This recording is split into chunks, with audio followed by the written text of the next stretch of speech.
If you want to delete your ESPN Plus account permanently, follow these simple steps to ensure your account is removed successfully. Step 1. Log into your account. Visit the ESPN website or open the ESPN app and log in using your account credentials. Make sure you are using the account you wish to delete. Step 2. Access account settings. Once logged in, navigate to your account settings. This can usually be found by clicking on your profile icon or name in the top right corner of the screen. Step 3. Find subscription information. In the account settings menu, look for a section related to subscriptions or billing. Here, you will find details about your ESPN Plus subscription. Step 4. Cancel your subscription. Before you can delete your account, you must cancel your subscription. Follow the prompts to cancel, ensuring you confirm the cancellation when prompted.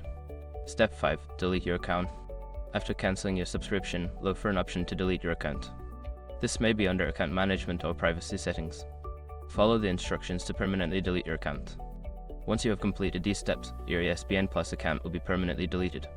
Make sure to check your email for any confirmation regarding the deletion.